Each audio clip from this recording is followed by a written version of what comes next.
शोभा कासाराच्या पत्नीला जर तुकोबारांचं महत्व कळलं असतं तर उकळतं पाणी अंगावरती टाकलं नसतं. ठरल्याप्रमाणे सकाळी काकडा झाला आणि शोभा कासाराच्या घरी जेवणा करता आणि स्नाना करता गेले. पण शोभा कासाराच्या पत्नीने 2 गडी लावून वाळलेले खैराचे लाकड तोडले होते आणि पाणी उकळवतं नव्हतं. मग संत कवी महिपती महाराज सांगतात पाणी कढवलेलं तिने नीर कढवून ठेविले. 4 दिवस उकळत होतं ते पाणी आणि ते पाणी तुकोबाऱ्यांच्या अंगावरती टाकलं महाराज. तुकोबाऱ्यांचं शरीर बोलू लागलं. त्यावेळेला जगद्गुरु तुकोबाऱ्यांनी त्या परमात्म्याचा धावा केला. जळे माझी काया लागला वनावा, जळे माझी काया लागला वनावा, जळे माझी काया लागला वनावा, जळे माझी काया लागला वनावा.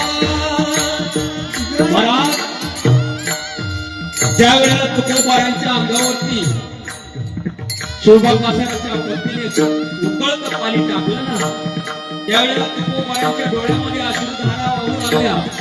तुकोबारा म्हणू लागले, धाव देवा, आता जर या ठिकाणी तू नाही आला देवा तर जेवढी तुझ्या भक्तांची यादी आहे ना देवा, त्या भक्ताच्या यादीतलं एक तुकाराम नावाचं नाव कायमचं संपून जाईल देवा.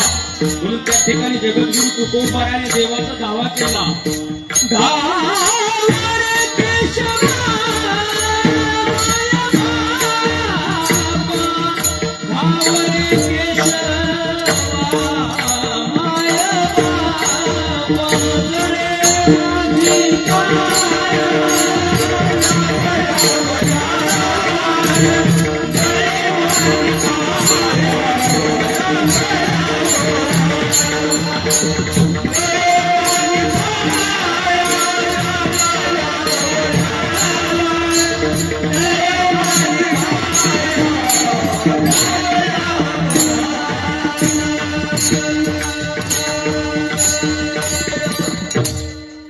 महाराज ज्या वेळेला जगद्गुरु तुकोबाराने देवाचा धावा केला ना, तो परमात्मा लगेच हाकेश्वरी शिवडी आणि खालुनी स्तंभ पुढी या नियमाप्रमाणे तो परमात्मा धावून आला आणि मध्ये हात घातला.